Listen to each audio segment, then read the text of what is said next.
Janice, before we, Right, we are recording now. There you go. Hi, kid. hi, could you just review for those of us, well, I guess everybody's on Zoom tonight. If we had a question or something, are we just supposed to raise our hand and ask verbally, or do you want it in the chat? Actually, Harvey, I don't mind. You can raise your hand to me and I'll see. Or if maybe, since I've got so many along the line, we have 26 people here, so that's all good. Maybe if you put it in the chat, I'll see something, but raising your hand also works. The way I'd like to do it, And Harvey, what would you prefer? I would like to read what I have to read here, and after that, entertain questions from everybody. But not during the reading. Don't make questions during the reading, although you may have reason to. Okay. So it's 6:30 now. I think we are about to start. We have 28 people. Maybe we might get a couple more. Perfect. But anyway, I'd like to, I'm Janice Constantinides, for those that don't know me, but most of you do, I think. And I'm president of SLO NightWriters. Do we have any members of the board here at the moment? Harvey, I'm going to introduce you to some members of the board for a change, but we can do that in the meeting. Does anyone have, are there any new members or any returning members? Well, I'm new, but I don't actually live in St. Louis Obispo. My cousin Denise suggested I give it a try. Lovely. I live in Portland, Oregon. I'm from Portland. Lovely. So Zoom does help me connect. Yeah, we have some people from Lake Havasu here. It's good to see you. I hope you enjoy us, and you're welcome. Thank you. Now we have 27 people. So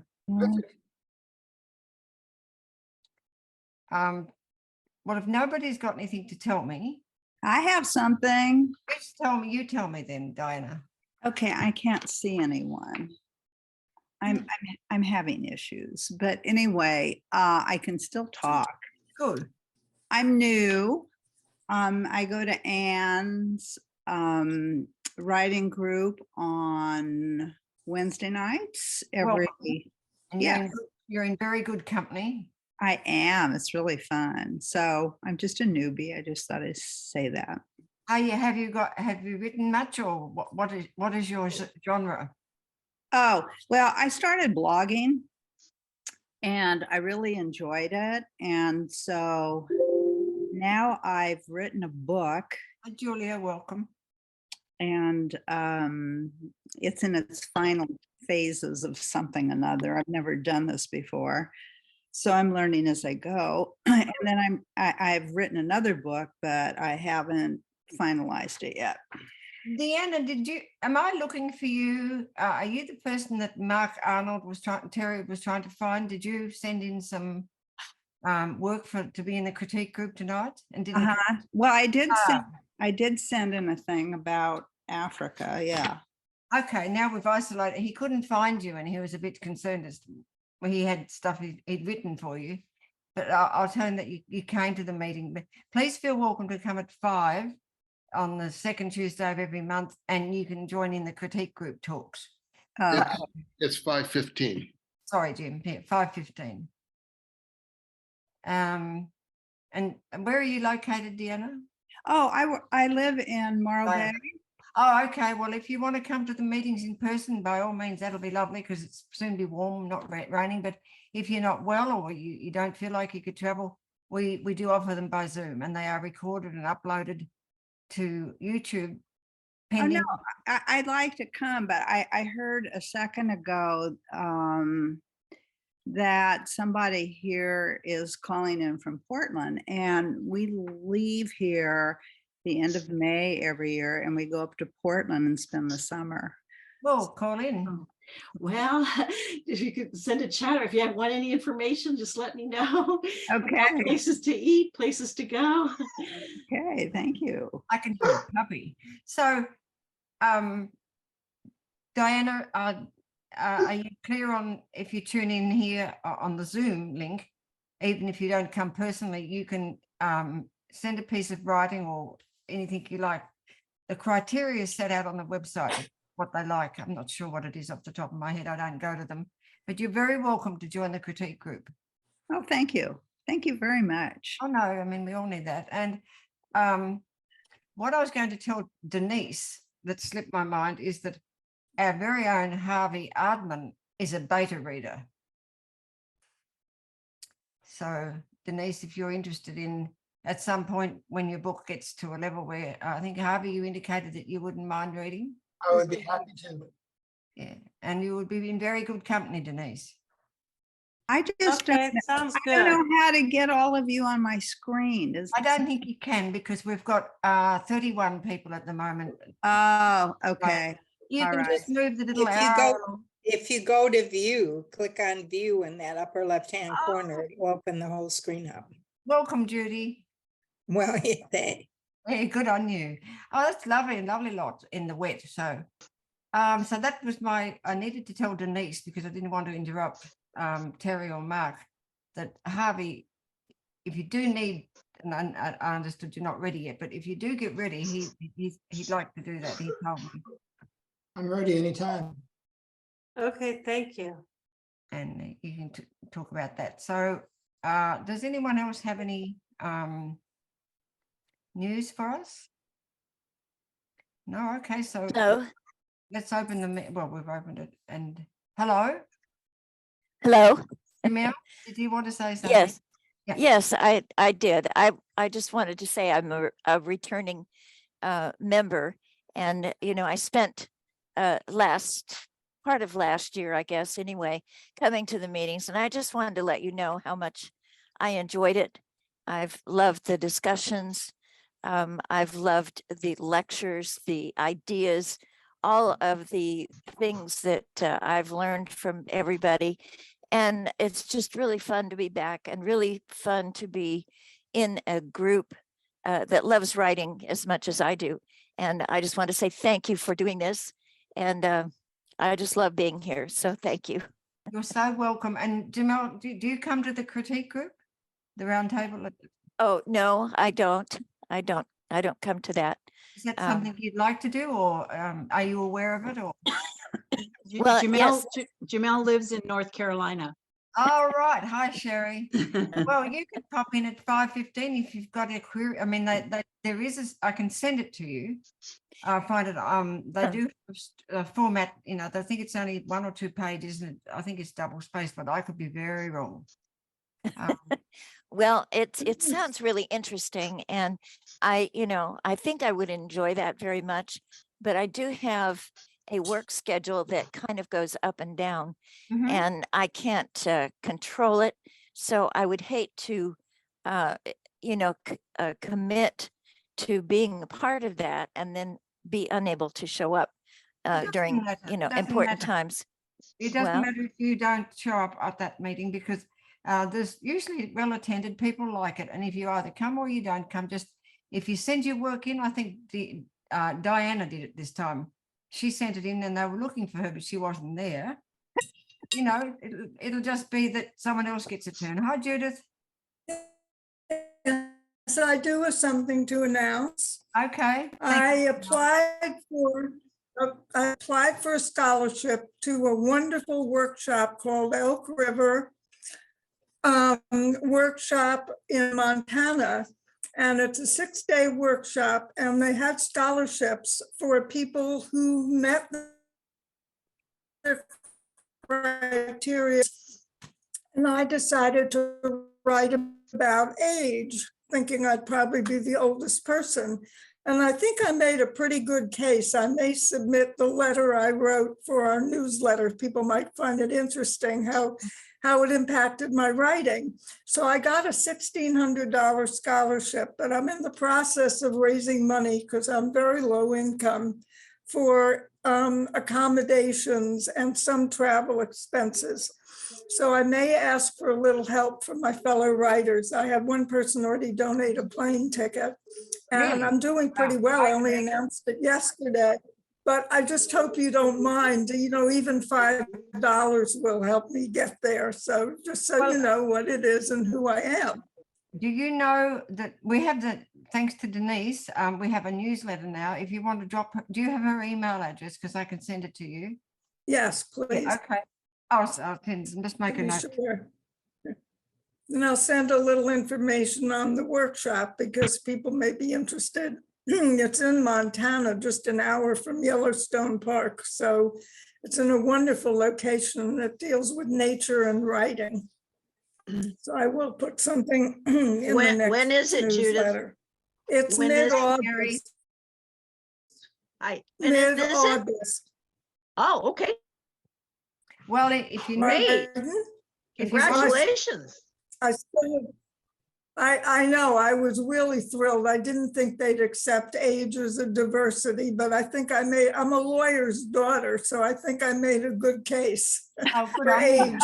I'm pretty thrilled that you got an air ticket. So if you want to get it in this month's edition of the newsletter, and it might behove you to do that, do it tonight because Denise likes things in by the 15th.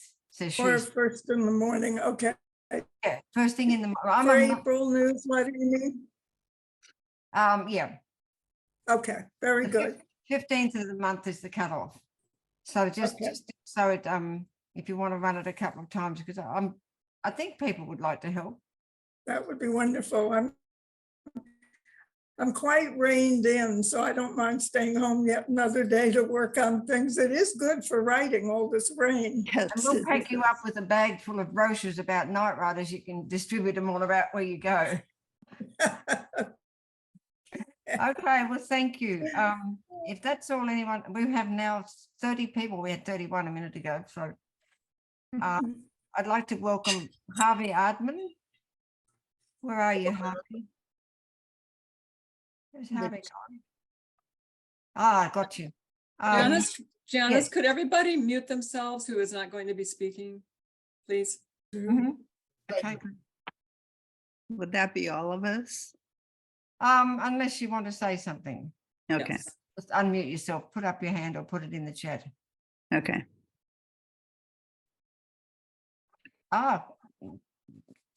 Jane, do you want to say anything? Yeah, I can. I'm launching this week my We Women Writers podcast. Wow. And the purpose of the podcast is to inspire women, but men too, to write for 5 minutes a day, like we did on our program before a few weeks ago. I've got a number of different interviews already done and in the queue to go, and we'll be interested in interviewing anybody else once you get to know you can email me. Janice can put your email in there. And it's a specific format, and we can explain it later. It loosely is framed on the pebbling, the creative writing that I do. I mentioned that, but it's really to get the person I'm interviewing, their writing story. And the first 3 that I have ready to go are some pretty inspiring people that have some really lovely things to say. And they're all writers. Congratulations. Yeah, thank you. Is it something you feel you should put in the newsletter? Yeah, I can send it over to Denise to do it. Yeah. Oh, but it needs to be done by tomorrow. So, Jane, I'll just send you Denise's email. Okay, thanks. I think I have an email there. Denise asked me to fill out that thing, and I didn't want to fill it out yet because I haven't finished launching this thing, but it's pretty, I'm very happy about it. It's all a bit Mutt and Jeff put together, but the heart's in it, so I think it works. Oh, congratulations. I think it's wonderful. Thank And you. I'll catch up with you. So, does anyone else have, Patricia, hi, I can see you there, but I can't see your face. So I think we should just start our meeting now, unless anyone else has anything to tell us. Jane is raising. Yeah, I just put a note into the chat. Could you include me into that podcast? Give me the information. I'd love to be able to attend. So thank you. It might be a good idea for Jane Jones to put in the chat for contact information. Hmm. Then people can look for it. Thanks, Judy. Yeah, can you do that, please? Jo- Okay, well, tonight we're going to have Harvey Ardman to speak to us. Now, Harvey's a very dark horse. Because about, I don't know, is it 6 months or 8 months ago I met you, Harvey? Something like that. 4 months. I saw this man tentatively walking into that was when we started back in person. And he was very modest and well-mannered, and I thought, I'm going to help this man write. I'm going to make sure he gets to write. Well, when I looked into his background, he might well speak. I mean, he could teach us a thing or two. But he didn't say anything, so he let me help him. He's a novelist and a journalist with 50 years of experience, having written 22 books. Does that need to be updated, Harvey? 23. 23, both fiction, non-fictions, and dozens of documentary films for PBS and other television outlets, not including Fox. Sorry, my insert. My chief interests are 20th century history, politics, scientific development, social change, religion, and the internet. I have a bachelor's degree in journalism from Northwestern University and a master's degree in journalism from the Columbia Graduate School of Journalism. Congratulations. So we see we're keeping very good company tonight. I hope everyone's dressed properly and got your gloves on. But Harvey's got a specific message for us tonight, and I think we're going to have him back in December because the wet conditions tonight, we're frightened we didn't get enough people, but we wanted to do him justice. So Harvey, and actually he comes to us from Maine, so this is his first winter here, and it's not usual. So No. Actually, it's my second winter. Really? Okay. The first winter, it rained 2 days. Yeah. During the entire winter. Sounds about right. 70 degrees most of the time. So I'm wondering which is the typical winter here. Is it this? Well, I've been here 19 years, and this is the first time I've ever seen it rain so much. I'm very pleased because I've got a garden, but I'm not pleased for people that have been flooded and hurt. But it is very, very unusual. Does everyone agree that it is? Yes. Okay, so Harvey comes to us from Snow and Maine, and now he's into, so we're very grateful for his presence, and you can begin and we're going to record it, Harvey. Is that okay? Sure. We'll be editing what I just mucked up then, but we'll edit it out and put it on YouTube so you're famous again. So welcome, Harvey. Thank you. A few years ago, one of my publishers forwarded to me an anonymous letter from someone who called himself Mr. Average Reader. And I've carried this thing around with me for years, and I've showed it to other writers from time to time. And while I don't agree necessarily with everything in it, I think that it's a healthy thing to listen to what the reader has to say and how he reacts to fiction, because this is directed at people who write fiction. And I'm going to read this to you, and afterwards, if you want to make comments, argue, dispute, happy to have you do that. Okay. Dear novel writer, and you are dear to me. You take me to other times, other places, other worlds, and help me escape my mundane life. I see this as a kind of collaboration. You write the book and make money from it. I read it and get enjoyment. Maybe you get enjoyment too. But as a long-time consumer of your work, I've often thought you could easily do your job better and perhaps increase your book sales if you only thought about the average reader, people like me. I know you're focused on your writing, and that's the way it should be, but hey, there's another person in the room. I know I'm being a know-it-all, and you may resent that, what I'm going to tell you, but I have a number of observations that I think you might find useful. Keep in mind, they're only my opinion, and you're free to disagree or ignore it.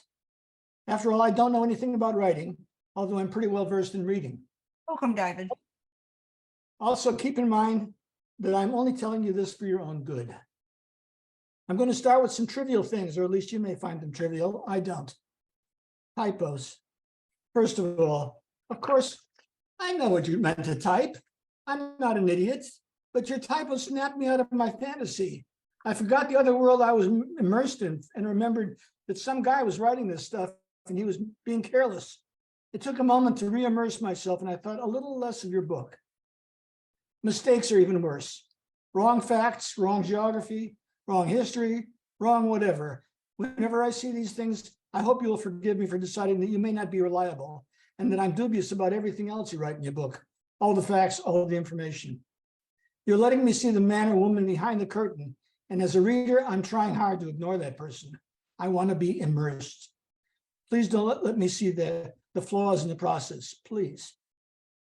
Cliches. I have yet to see it rain cats and dogs. I know witches' tits are said to be cold, but when I come across such a phrase in your writing, I will not be pleased. I will think you're lazy. I will think your editor went on vacation. Don't use cliches unless you have a damn good reason, characterizing someone with dull wit, for instance. But idiomatic speech doesn't fall into the same category. People use that kind of speech all the time, and it makes them sound real. More trivial punctuation. I have two suggestions. Tell yourself that each exclamation mark will cost you $100. I hope this will make it hard for you to use them sparingly. Want to emphasize something? Do it with language. Don't use punctuation marks. And as for semicolons, don't use them. I don't know what they mean, and neither do you. And if you use them, I'll puzzle over them, and that's not what you want me to do.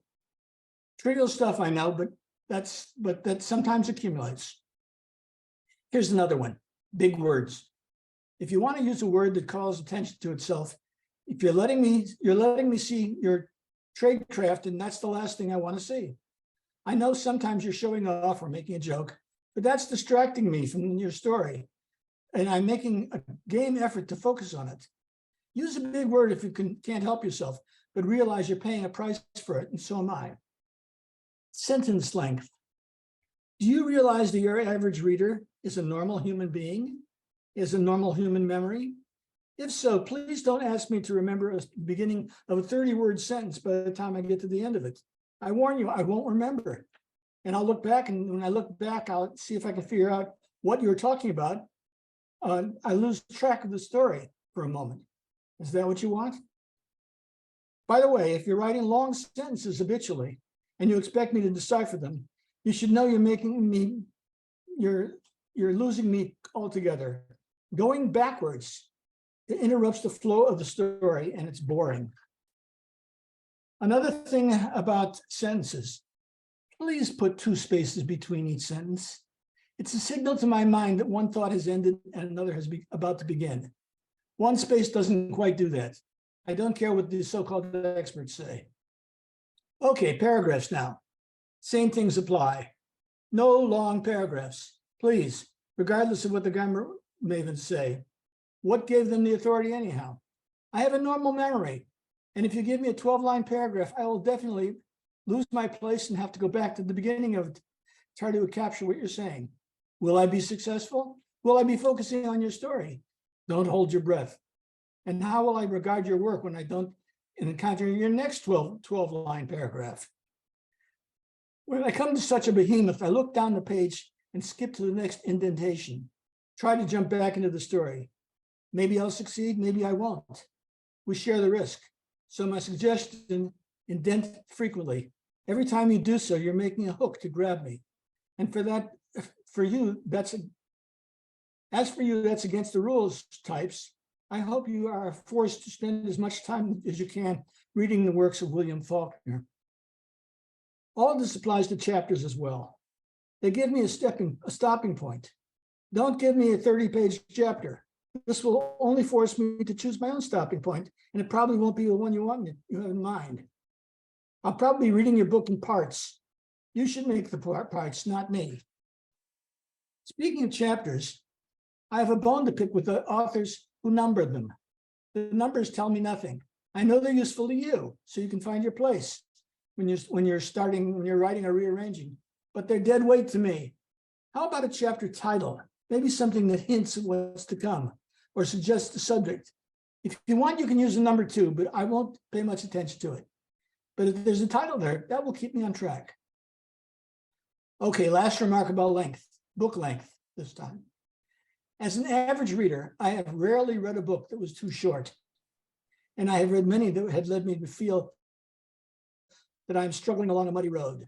Don't give me the whole trail. Give me a couple of steps and I'll get the idea. Tell me it went on for 3 more miles. Don't describe each mile. Here's a pet peeve of mine. Authors who use similar names for different characters. Do authors really expect me to remember the differences between Marvin, Melvin, Mervyn, and Morton? Choose names that are conspicuously different.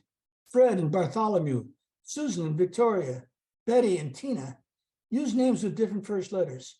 Same goes for last names, only make so. Choose one that ends in Ford, or another one that ends in ski, or another one that ends in is. Use names that help me remember the character. Use names that reflect the character. Bruno for a gangster, Derek for an athlete. By the way, don't burden me with more than 5 or 6 main characters. I can't remember everyone on a football team. I can't keep track of every member of a choir. Be nice to me. Give me only the characters you really need, at least in speaking roles. Characters that don't figure into the action or don't count. Use as many as you like. Vulgar language. Use it if you really need it. Don't use it as punctuation. I'm not offended by it. I've read a lot of books that use it. But if you overwhelm me with a tsunami of vulgarities, I will take points off my estimation of your writing skills. Use clever substitutes. That will impress me, even amuse me. And amusing me is a good thing. It means I like what you're writing. Same goes for sex scenes. Be subtle, not blatant. Remember, your reader probably knows all about the stuff in the real life. Don't describe this sex in stultifying detail. It isn't sexy. Make me use my imagination. Lead me into assumptions. If you want to make a roadmap, make sure you're talking about roads. In general, I want to talk about my imagination. I have a pretty good imagination. Also, I've lived for a while. I've seen some stuff. I've been to some places. My head is filled with pictures of what I've experienced. So instead of trying to paint a brand new picture, use a few words that will trigger my imagination of my memories. When you tell me your character is lost in the forest, you don't have to describe every tree, every bush, every kind of cloud. Lost in the forest will, all by itself, call up a picture in my mind. If your forest is different, tell me. If not, assume I know what you're talking about. Describe people the same way, please. Tell me something about them that is different. This will help me characterize them and it'll help me remember them. To be sure that I do, remind me about the difference from time to time. She moved quickly despite the limp. Don't tell me things that don't matter. He was of average height. She had brown hair. Speaking of people, I always want to know who's speaking. Better too much attribution than too little. Too little leads to backtracking, and backtracking leads to disconnection and disinterest. There's never anything wrong with the word said. It disappears and we readers understand it. But if you want someone to mutter, whisper, accuse, agree, or even snarl, I won't fault you. Just don't do it so much that I notice. Speaking of speaking, dialogue that is, I have 3 suggestions. First, don't have a speaker tell me things that only interest a reader. They should interest the other characters as well. Second, don't take me on a guided tour. You better have a good reason to tell me it's happening on the western slope. Third, don't give me monologues.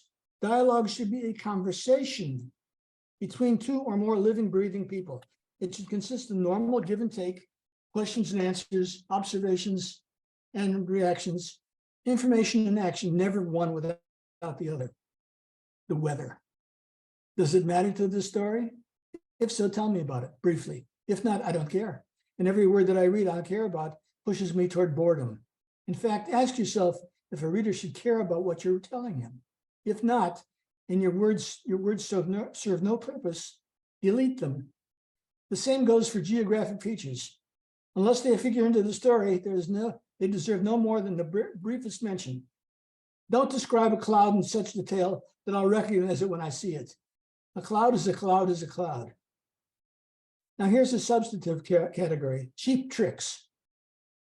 Lazy authors, well, I think they're lazy, often rely on cheap tricks. The most common one is coincidence. Here's the rule of thumb.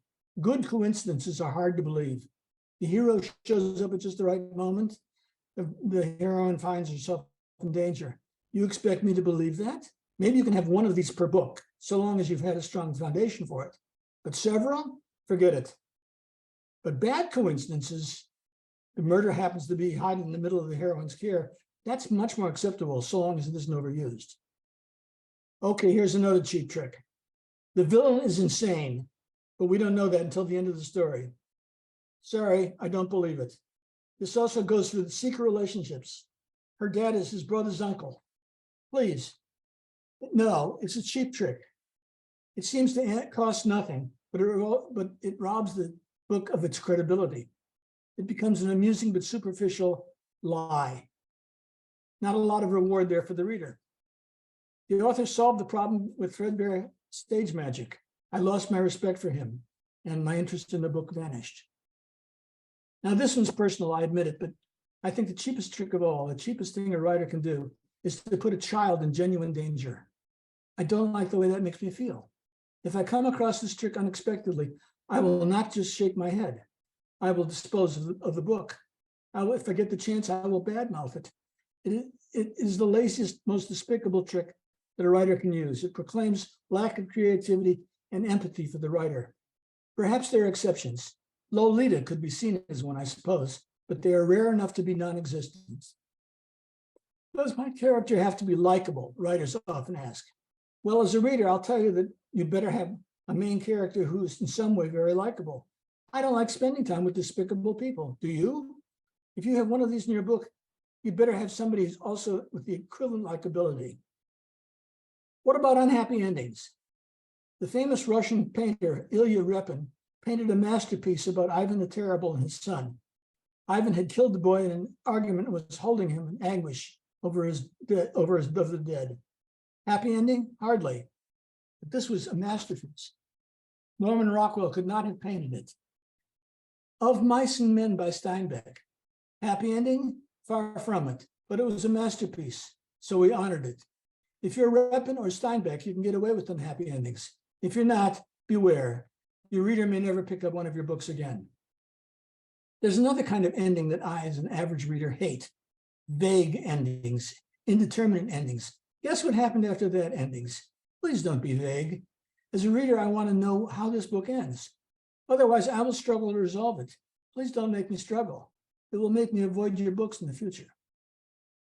All right, 3 more points and I'll let you go back to your computer. First, clarity. It is your job to make sure I understand everything, to use the language that is crystal clear. Confusion as a plot technique is fine. I expect that. Confusion because of language is lazy. Eliminate ambiguity. If you're choosing between being plain spoken and ornate, choose plain spoken.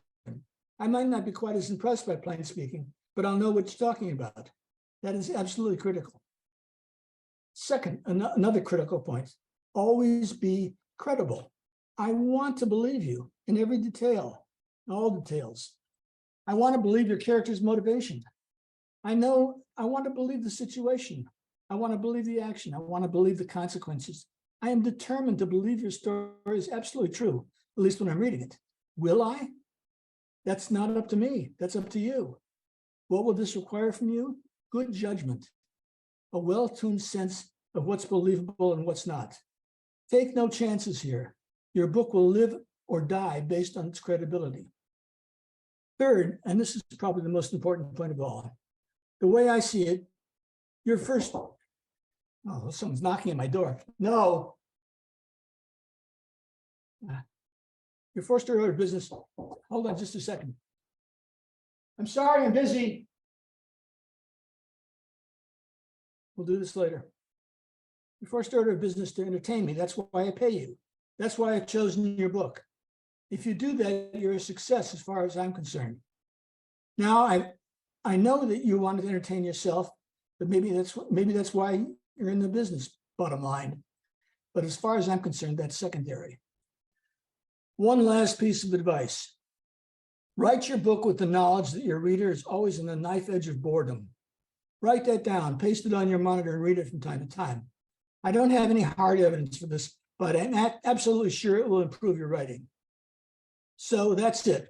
From an average writer to the average reader to the novel writer. I hope you find something useful here. I look forward to reading your next book.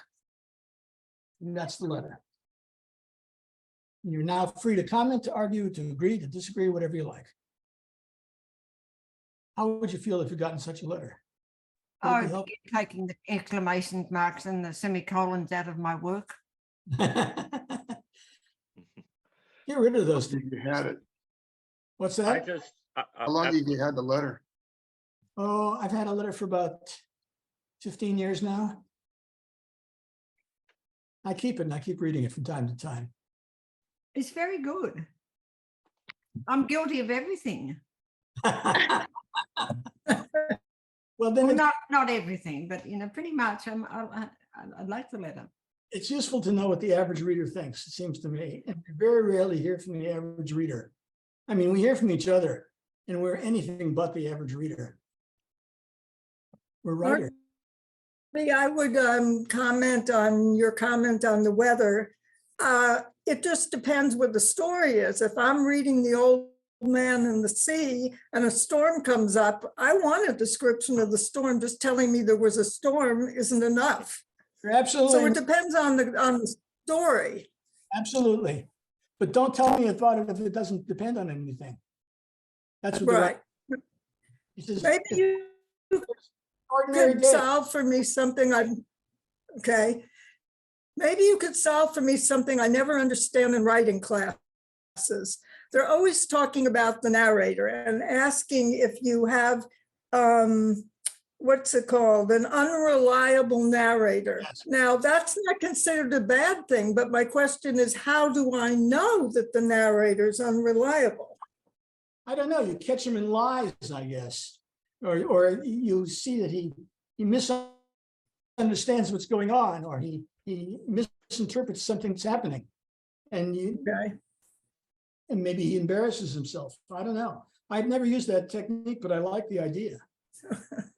An unreliable narrator gives you fake information. They're trying to mislead you like a red herring. They're leading you off in a direction. And I remember a person who was teaching a class once said that this person was really a good quilter, and yet she had no confidence in her quilting. So somebody would tell her that she was a really good quilter, and she in her mind would just disassemble what they said and still believe that she was. So when she talked about her own quilting, she was an unreliable narrator as to how good she was or not. So you could see how using that in a story would mislead. I like the idea myself. It's good to have that unreliable, because it will tease the reader to try and figure out what the truth is. That's good. Yeah, it reminds me of in law enforcement, that would be called chaff and redirect, where somebody's being interrogated and the person will have red herrings and try to distract the interrogator to pick up on a piece of information and get them away from what they want to get them away from. So it could be a really fun vehicle that you could use in a story. Harvey, I love the letter and I want a copy. I bet everybody here wants one. Oh, we do. Because I can just see myself scribbling and doing parentheses on it, going this point, that point, that point, as you spoke. It's just a lot of what you learn in writing classes is what you were saying. It's so true. The part of this that I like the best thing the guy says is that you should think of the reader as being someone on the knife edge of boredom at all times. Yeah. Every sentence you write, it should be in your mind that your reader is about to be bored. That's very Don't dare bore the reader. That's it. That's fatal. I just say that, I think a lot of that was really valuable. I do think there are different types of readers, though. I mean, I think they make a distinction between commercial fiction and literary. I feel personally, because I was an English professor, I love the very dense, a lot of symbolism and a lot of motifs, whereas other people just want to be entertained. But I think nobody wants to be bored. So I think that's a good one. Well, I think that it certainly doesn't, a lot of this does not apply to literature. It applies to mostly to genre fiction. At least that's the way I read it. Anybody else have a? Yeah, I have a comment. This is Kit. I'm writing a memoir and it's being beta read right now for $180, by the way. So, but she's a professional, but so are you. So I might be sending it your way. I might have to talk to you about this. But the comment that your letter stated about give me a name for a chapter, not a number. Well, I had to name my chapters because I had to know what was going on in that chapter. When I would want to refer back to something, I couldn't refer back to chapter 11. What the hell was in there? I would have to have a title. Oh yeah, that's where I was in this village, in Alaska or whatever. So I agree with that, but don't publishers basically, they eschew that. They don't let you have to just have chapter numbers, right? I mean, is that how it is? You can call it a number. You can say chapter 25, Into the Woods. So you can have a name and a number. Sure, why not? Okay, well, that's what I've been doing just for myself. But No, I think that's fine. And I think that naming the chapter is very useful for the writer, just as you were talking about, because as you're going from chapter to chapter, where was this? What did that happen in that chapter? You don't remember. Yeah. And it's also useful for the reader. The reader I agree. sees what it's going to be about. That's good. Okay, thank you. Welcome. When people stop reading, you're supposed to have a cliffhanger or something to maintain interest or suspense at the end of the chapter. However, if they're looking at a title of the next chapter and it looks intriguing, that's a big help in getting them to pick up the book again. Exactly. I think that's right. And as a matter of fact, the book I'm working on right now, I have just added titles to the chapters with this same thought. And when I read this again, I was reminded. They don't give away too much. They shouldn't. Leonard is right. They should be kind of a cliffhanger or something intriguing, but enough so that they know what you're talking about. Yeah, so I had a chapter, it's called Searching for Siberia. Good. Yeah, I'm heading out to St. Lawrence Island, but they don't know that yet. And I see Siberia from the island, anyway. And then I get proposition. Also, as soon as he says, see what that over there? No, 16 miles. What is that? Oh, what is it? That's Siberia. Really? Wow. And then, would you have sex with me? No. Bye. Going back to the school now. But Searching for Siberia is intriguing because the reader doesn't know what exactly you're talking about and wants to find out. What I'm finding is that if you have a verb in there, so waiting for a call, that was another one. And there was a few things I started thinking, or waiting for breakup. There's if you have a verb in it, instead of the village, for example, okay, that could be interesting too. But if you put a verb in there, it makes it a little more interesting, I think, to go on. The chapter that my critique group is looking at right now, the one of mine, the title is The Fatal Flaw.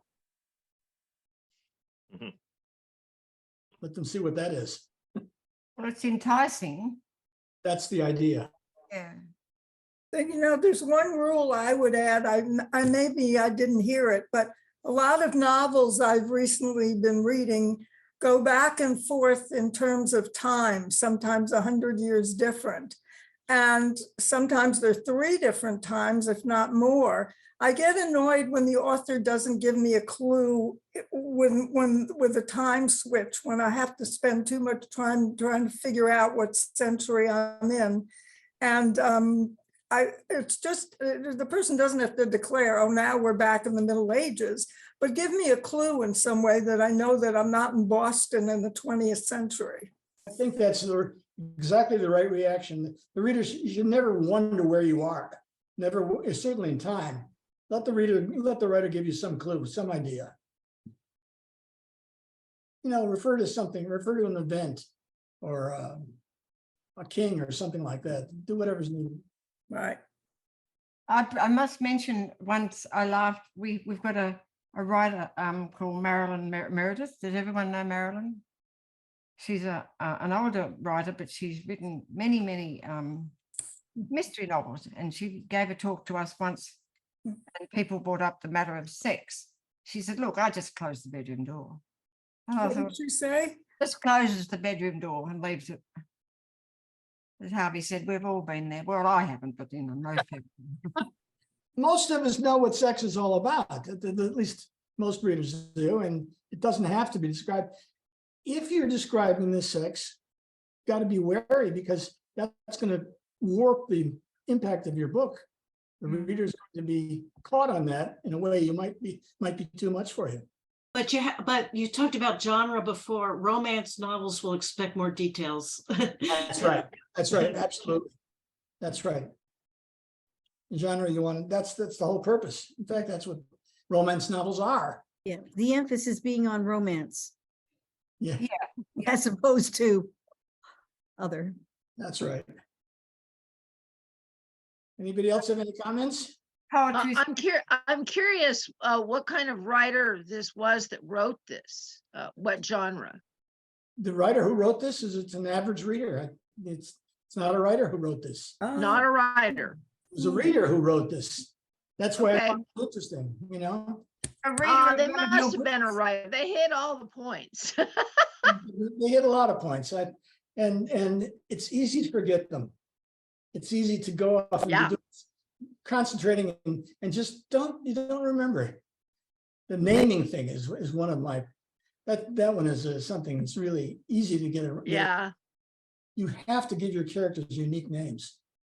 I mean, truly unique. Otherwise, the reader just isn't going to remember. I've tried to internalize all of those things over the years as a fiction writer. However, I'm prone to developing mannerisms. At one point, it was dashes, and rather than regular punctuation in dialogue. And last night, I took out at least 40 exclamation points from my novel. Oh, wow. Well, at $100 a piece, you really saved some money there, Leonard. I'm a man of modest means. Selling your exclamation marks is a good idea.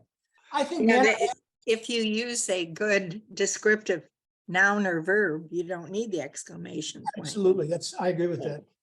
I agree strongly with that. The one thing I'm having problems with is if you have a fragmentary sentence like, hey, doesn't that require an exclamation? It doesn't look right to me to just have a period on it. I'm tending to leave them in to where someone says, not right now, or something. Well, the hey by itself does not, I mean, somebody could say, hey, somebody could say, hey, so putting the exclamation point on there gives you a clue as to what the emotion was behind it, what the person, how much energy they were putting into it. So I think that's a good one, Leonard. That's a good point. There's certainly some that call for it. But I want to say a word about mannerisms. I think that writers write, they have a fine line between what you would call mannerism and personal style. Which is personal style and which is mannerism? I use a lot of dashes myself. I don't think of it as a mannerism. I think of it as, this is my style of writing. This is one of the things I do in my style. Well, as long as it's not, as long as it doesn't stand out and stop the flow of the literary dream. Yes, that's the test. Does it call attention to itself? If it does, it's a bad thing. It shouldn't call attention to itself, because you want the reader's attention on the story and on what's happening. Hello. I found another one that was interesting to me is the length of the paragraph. Because I think I'm guilty of writing longer, and the 12-sentence paragraph, I'm going to keep that in mind. I'm going to run through my manuscript, even though it's already been sent off. But I'm going to go. As I was printing it out and reading it, I said, "Oh yeah, I need a new paragraph here. This is like too much. It's too much at once." So I think I just need to go through the whole manuscript looking for paragraphs that I can break up. into smaller But, paragraphs. but don't you A think, lot of information. don't you think in terms of style with a lot of the young writers that are coming out right now, it's all over the map. Mm. I mean, the This- sentences can be really long, the paragraphs can be long, and they're Pulitzer, they're winners of a lot of awards, you know? We writers know one thing for sure about writing. There are no rules. Yeah, Anything can work. Any rule you can name can be violated and be very successful. You have no idea. These are just general ideas, it seems to me. Yeah. For me, for example, I will not, if I come across a paragraph that's more than 8 lines long, I'm going to find a way to break it apart because I want to catch the reader's eye again. And every time that indentation goes by, I'm catching the reader's eye. And they say that the white space that you have in your work draws the reader's attention to it. So if you have something really dramatic that you want to say or explain or something like that, you have a space there and the person go, oh, something good is coming along. Yes, that's right. And I read something once that stuck with me. If somebody, you think about what a camera is doing, if somebody is doing a screenplay, you think, or a movie, you see the camera come in and the camera, somebody moves and the camera comes in and changes the angle of the shot. So if you think about what's happening in the sentence you've just written, you see places where you can start a new paragraph because there's a shift there. There's time for a pause and a shift. I don't think the academics have ever really been able to accurately and totally describe what a paragraph is anyhow. So it's up to us what we think is right. There's another thing that they brought up, and I guess, again, it depends on what you're reading.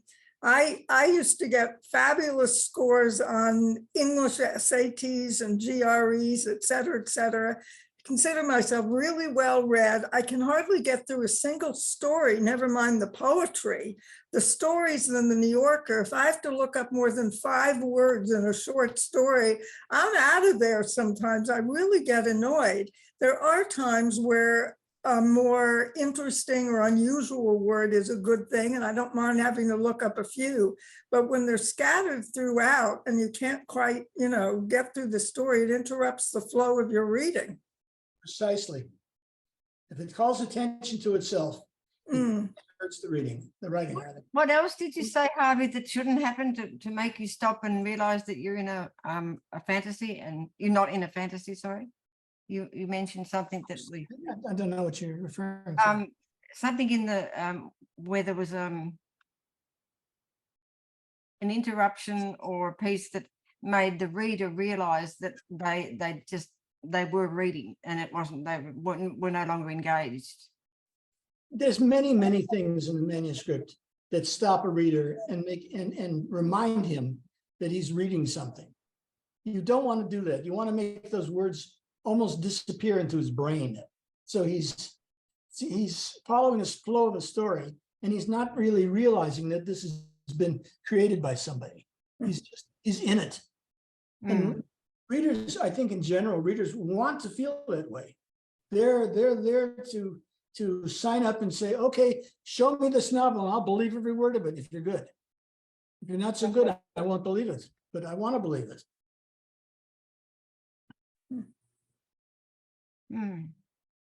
Does anyone notice, just moving on to film for a little bit, I'm increasingly annoyed lately, and maybe I'm just old-fashioned, but I'm not told the ending in many things I see lately. I have to extrapolate, or I have to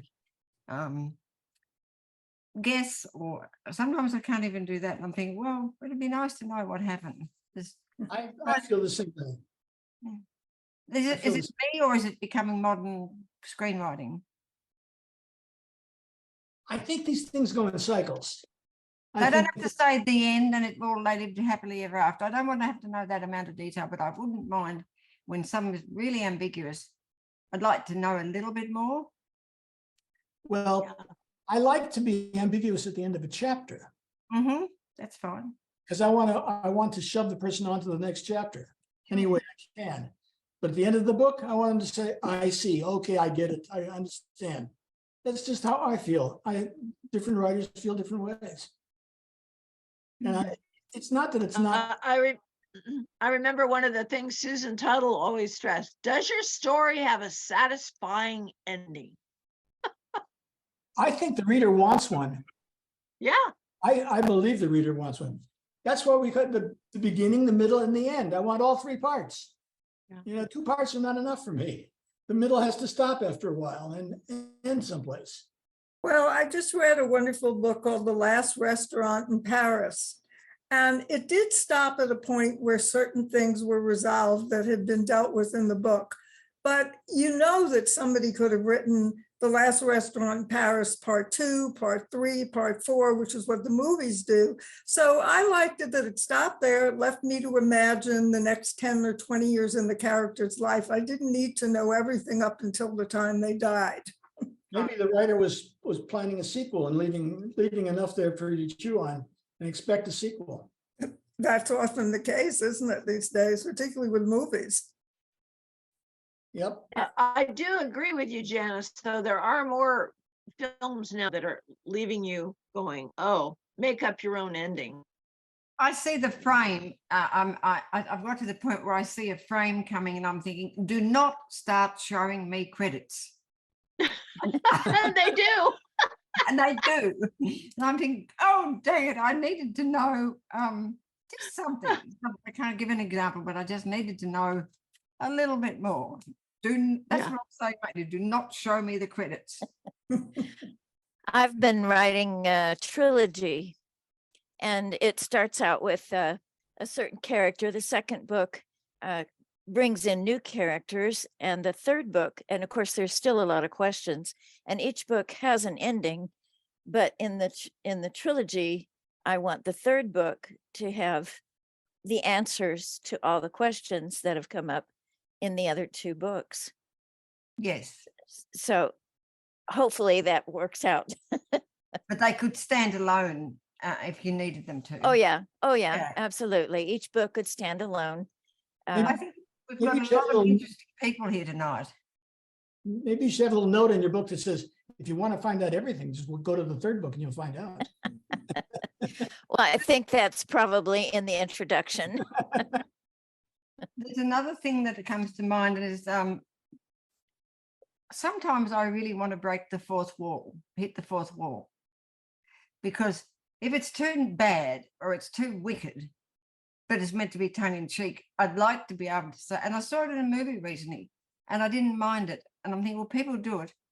And people have said, oh, you can't do that. But I'd like to say, but this is just a fairy story. But it's like people, I think, I shouldn't mention his name, but that Spacey guy, Kevin Spacey. Yeah, he's good not to mention. Yeah, he's good not to mention, but he was good. And he played a lot of speaking to the audience and saying, well, you know this, don't you? I kind of want to do that sometimes in a story I've got. And people have said, you can't do that.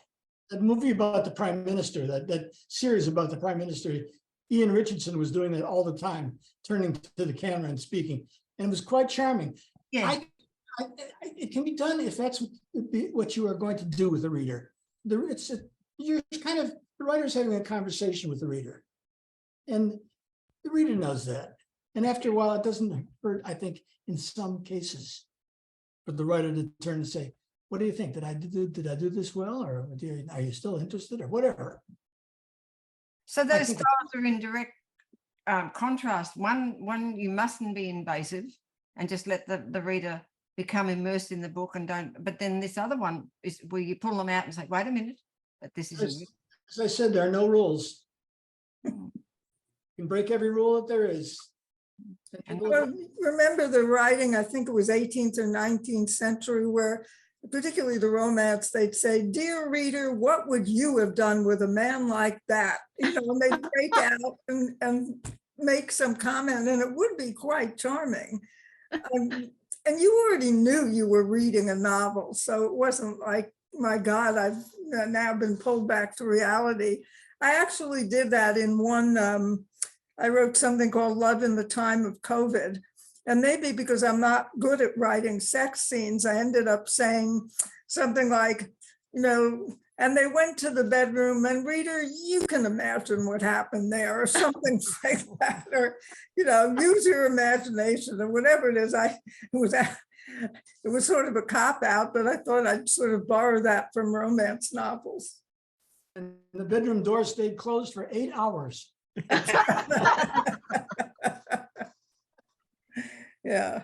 Smoke was seen coming out the window. That's right. Terrible.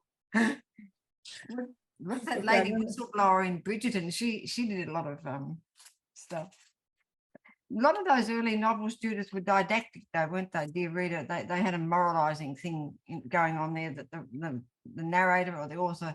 And I think that's why they got published too. That people didn't like anything they didn't perceive that wasn't real. So there's a tendency to make it non-fiction. And like Geoffrey Chaucer made out that everybody on the Canterbury Tales, it was a pilgrimage. Because none of it happened. He made it all these filthy tales of himself to laugh himself to death. And the populace thought it was the Canterbury Tales. But, you know, I don't think it would have got published if he had have said it was true. We all like stories.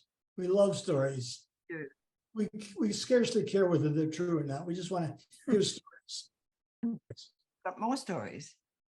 More stories. It's a human impulse to tell them and to listen to them. And it's one of the great pleasures of being a human being, I think, to share stories. Listen to every Sunday night. The Moth Hour. I think that's and every Sunday night there's stories that are supposed to be real. People submit, you know, a little snippet and then they choose the stories. And some of them are just brilliant. I don't know if they have anything in front of them when they tell them, if it's completely off their heads. But, you know, the audience just love a real story told to them live by the person who would live the story. So that's it's a real story. You know, it may not actually happen in flesh and blood, but it's happening inside his head. Sometimes you kind of wonder whose head it's in. That's when I decide to go get a glass of wine and go to sleep. And that starts, thoughts like that pop up.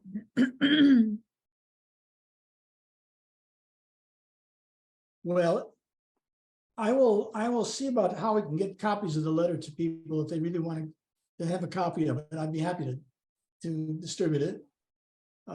Maybe at the next meeting I'll provide copies, or better yet, I'll put a link. Could you put a link? That would be great. I'll put a link. Oh, maybe. Well, here we go with our newsletter again. Maybe we could put a link on the newsletter. What do you think, Denise? It's a good idea. That would take up a lot. I'm curious to know who wrote the letter. Did you write the letter? Oh, I don't know who wrote the letter. I have a question. Yes. Do you believe everything the man said? No. No. Which parts don't you believe and why? Oh, that's Well, good. it's the worst thing about it is some of the things he said, I believe sometimes, not all the time. I at the time, it reminds me of my responsibility though as a writer to entertain the reader and to tell him the story. And that's a good thing. I need to be reminded of that sometimes because I can get off in my own tail and forget about who's the final consumer of it. That letter is by a professional reader. Every publisher and agent has readers, and sometimes they will take a whole bushel basket of scripts home and read them all, and or novel manuscripts, and they, if they keep repeating the same mistakes over and over, it gets pretty frustrating. That's a good point. It might be. I don't know. Never found out. But I'll make sure there's a link in the newsletter that links to a file. I have a question about your beta reading. Tell me more about that. I have a primitive idea of what beta reading is. For me, beta reading is that somebody reads the book and finds out what's wrong with it and tells the author. And helps the author out, helps the author make the book better. And there's nothing off limits as far as the beta reader is concerned. Character, dialogue, plot, whatever needs to be repaired or changed, the beta reader should make the suggestions. Someone who can be honest and someone whose word you can say, you don't have to accept it. Because after all, you're the final judge of your work. It's your work. But you, I think, should listen to whatever any reader says. listen, say, is that right? Nah, that's not right. Has no idea what he's talking about. Or I hadn't thought of that. That's really something I should do. There is So- a difference between a beta reader and an editor. And Harvey, it sounds like you're serving in both roles with what you do, I think I- because your editor is going to sit and go look well, depending whether they're doing copy editing or developmental editing, whatever, they're going to tell you all the kinds of things about the story, whether what this works with that, and if your characters are doing this, and if your plot holds together.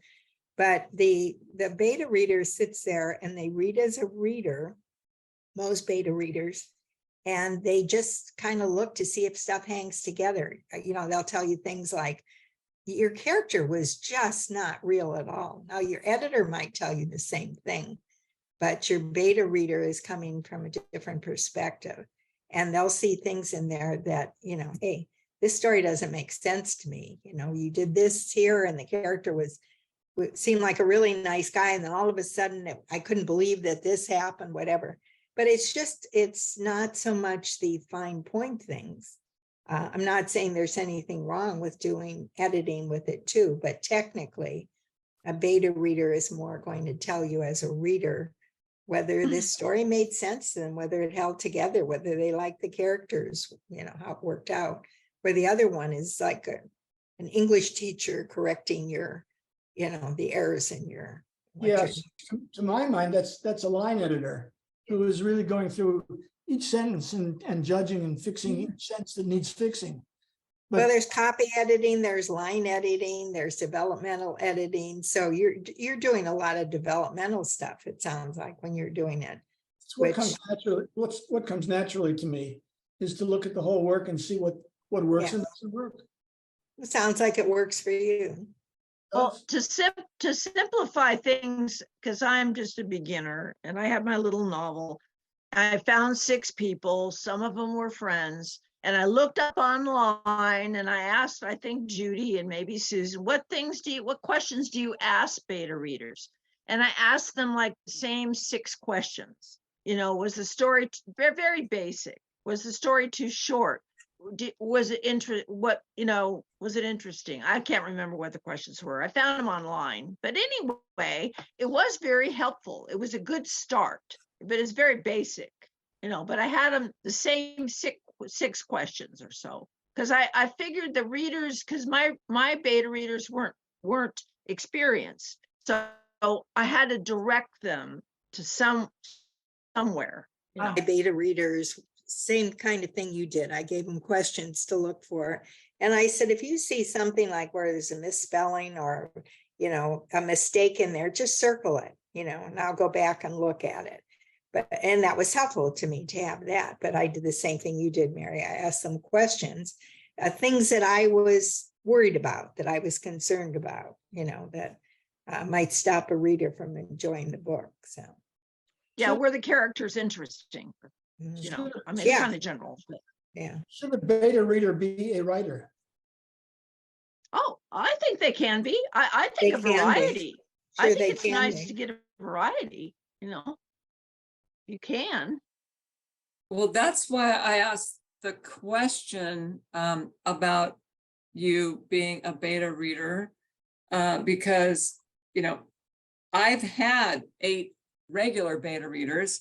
And then when I thought I had it all fixed, I sent it to a real editor and she said, you have 3 books in here and none of them are a memoir.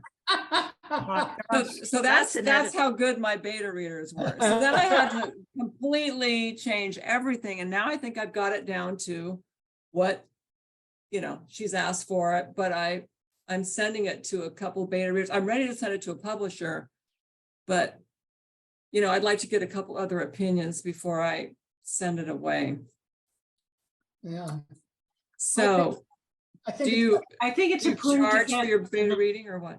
I've never charged, but I think that each writer has a different need from a beta reader. I know that when I get a beta reader in my book, I have only one question to ask them: did you like it? Yeah, that's good. Did you like it? And if they didn't like it, then I'll ask why. Or if they, even if they did like it, I'll ask why. But other writers have different needs, and other beta readers that can read differently. I don't think there's any one definition that fits. That's my guess. But I know I do quite a bit of beta reading, and I don't charge. And I do editing also. But I usually ask the writer what they're looking for in a beta reader. What do you want of me? And I've done just read the story, don't make any comments, good or bad. And she was, that's kind of what she wanted, but she was having difficulty with the language. So as an ex-English teacher, I line edit a lot in my brain anyway. But yeah, I do. And when I had my book published, I went through 6 beta readers. I was lucky that 3 of them had masters in English, which 2 of them I didn't know about. And so I said, I did ask them some questions like Mary had and Judy. And then I said, anything else you want to do, go ahead and suggest it. Now, I didn't take all their suggestions, but it was very helpful for me to see what they suggested and how they saw the book, which was interesting. So yeah, I think it's all about what the writer wants from the beta reader more so than, I mean, unless you have a beta reader that says just particularly, I will only just read the book, I will not do any editing. That's fine if that's what you want, but there are beta readers like me out there that will do both for free. Describes me as well. When I see something wrong, I can't keep my hands off it. Exactly. We have people from all over tonight. Jody's are you in Tennessee, Jody? So Tennessee. And Kit, where are you? I'm in San Luis Obispo. Right, that's good. We've got a lot. I'm in Pasadena. So we had someone else. We've got someone from, who was from? Someone was from North Carolina, weren't they? Or? Yeah, I think they've gone. Yeah. Anyway, we had a lot of people from very different places tonight. It's been very good. We have Hillary from Portland, Oregon. Oh yeah. So that's the benefit of Zoom. Mm-hmm. That's right. Well, Harry and Jody, maybe I will be emailing you. I am in the list on the newsletter. I've been there for years. Oh, okay. That I would beta read, they have that list of people who will beta read, and I don't know if I put memoir in there. I think I do. I've beta read memoirs before. Okay. So, yeah. Thank you. My email's there. I'll check it out. Okay. And I'll check it out too. So Keeps Jody, me busy off the streets. so what's your last name, Jody? Nelson.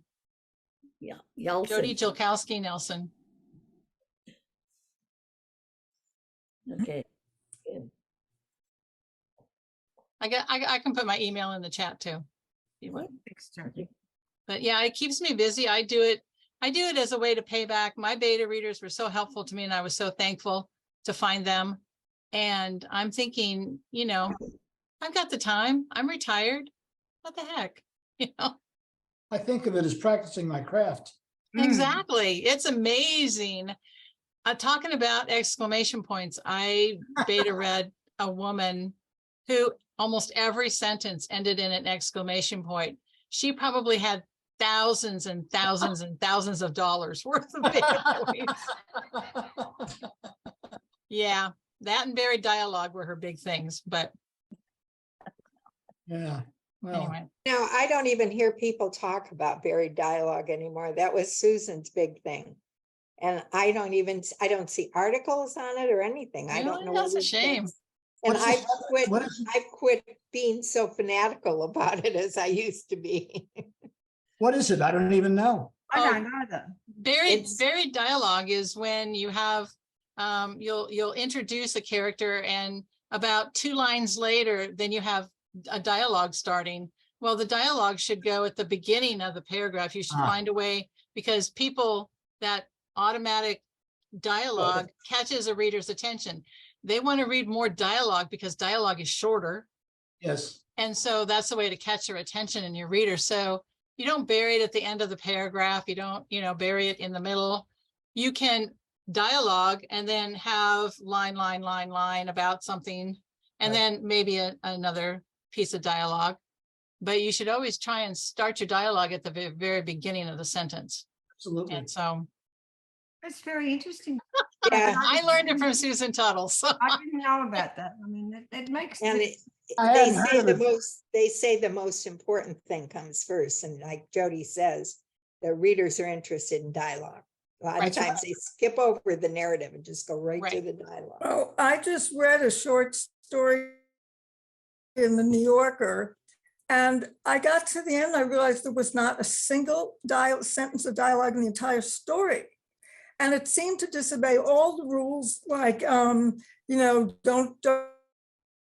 tell, don't show tell, all these things, the dialogue, all the rules were completely disobeyed.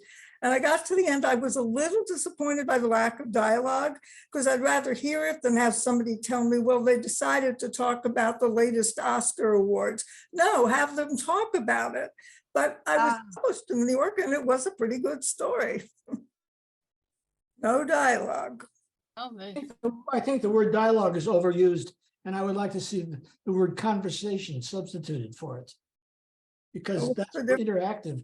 In dialogue, it's like blocks of stuff, whereas the conversation, each thing depends on the next thing. And then talking the dialogue, the conversation.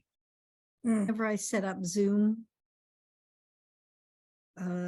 invitations, they always set them up as conversations, whether they're work or creative. It's always, we're going to have a Zoom conversation. And it changes the participation. I have to take some out, but I'm more guilty of the semicolon. Because I thought you could extend the sentence, like, we will be going to the beach tomorrow, however, like semicolon, however, so it's just a comma. If it rains, we won't. So we will be going to the beach tomorrow, period.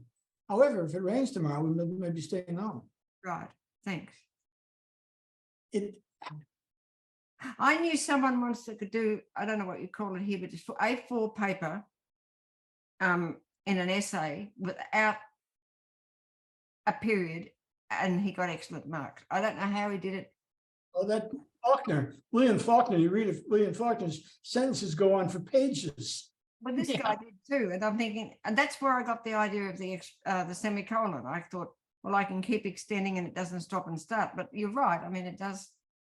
Well, connecting words and punctuation have a purpose. And if you have two ideas that are very related to each other, but related enough to each other, but you don't want to make them a sentence and drag in a conjunction and say and or but or whatever, you can use a semicolon. But what people do so often is to take two unrelated ideas and put a comma in there and just string it out as though it were a sentence, and they're unrelated ideas. So using the right, sometimes people say and when they should say while. So there are other things that indicate these things. And means as things are happening at the same time. While means that while I was doing this or after I did this, I did that. So they're not related enough that you're doing them simultaneously. They're unrelated. So you use a different conjunction for it.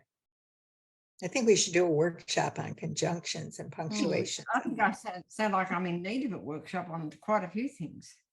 Is but I use it all the time. They don't even let you use a comma anymore for but. They what, Judy, what? They don't, if you do spell check on your computer, it tells you to erase all the commas before but. Where before that was when I grew up, elementary school, those were the words, you always put a comma. And now they put it one after and then you never used to have to do that if you did it. So stuff changes all the time. And there are no rules. The big thing is be consistent.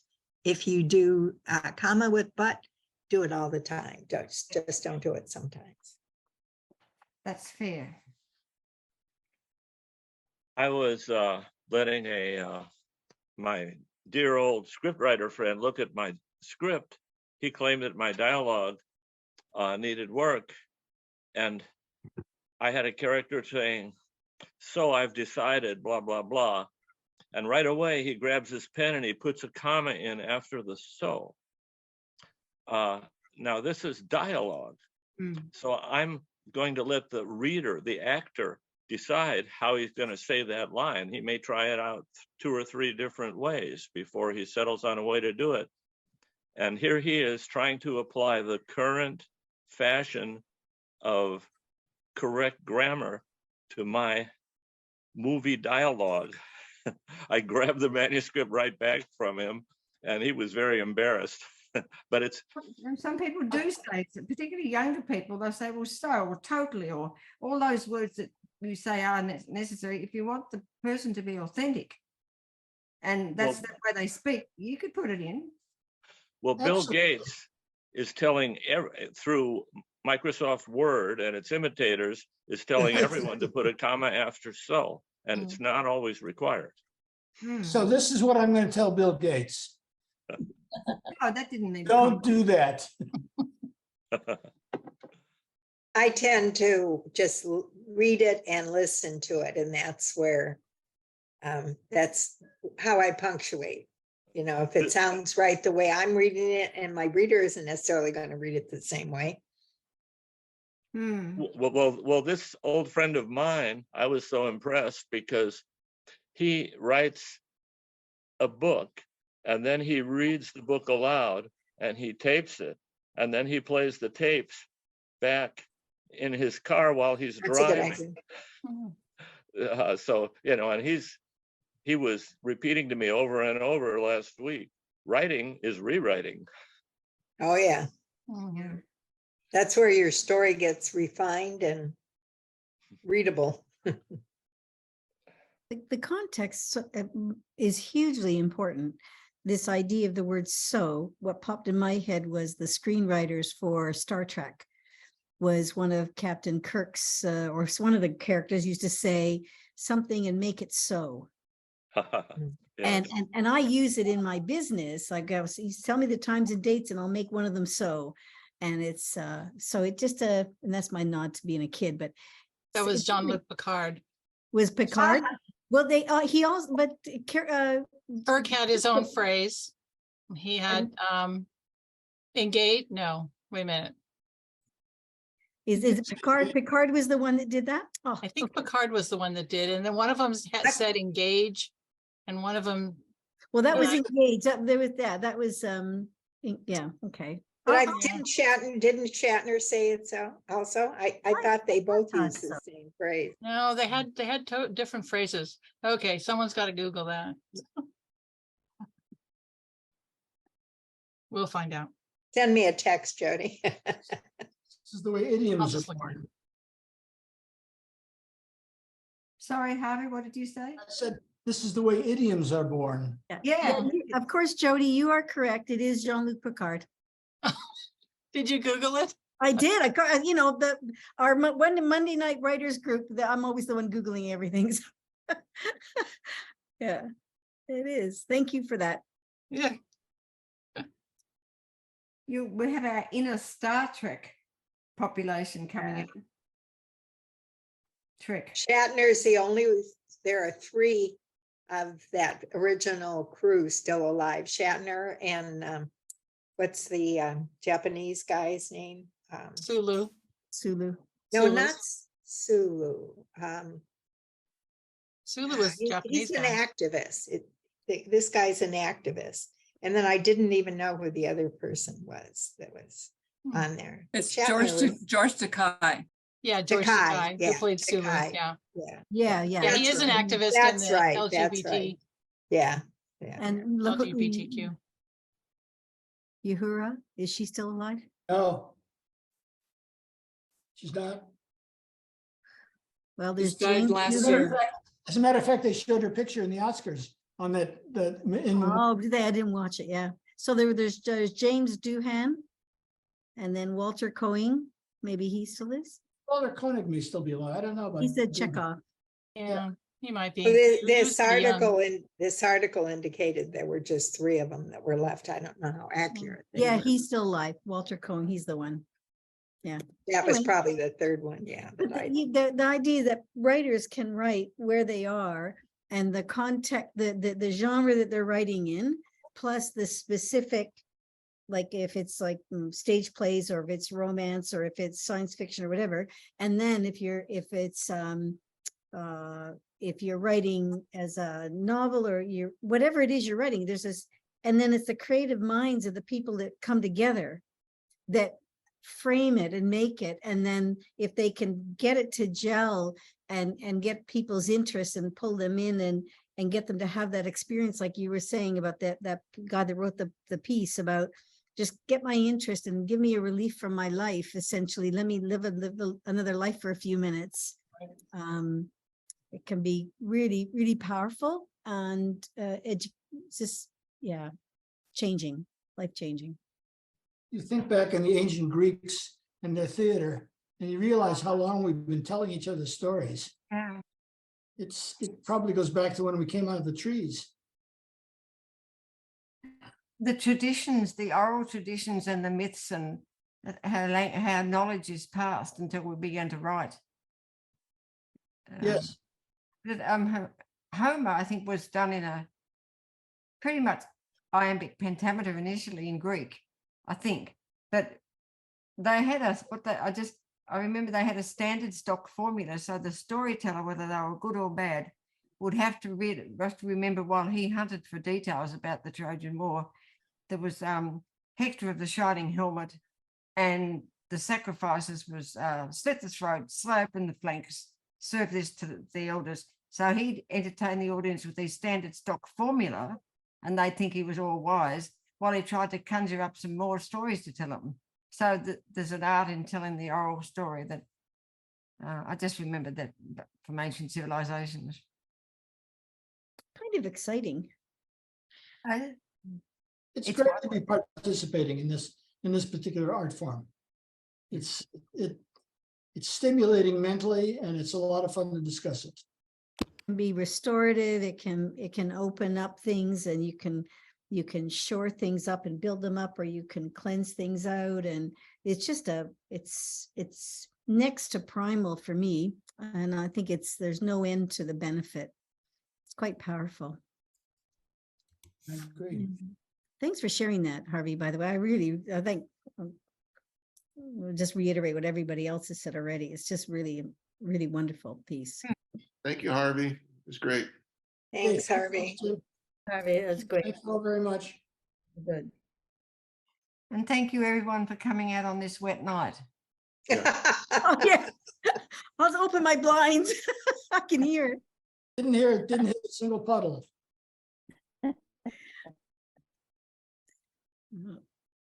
Well, I wonder who I've was certainly knocking at enjoyed your it. door. Sorry, Good Kit. night, all. Nice talking with you all. I'm going to sign off now.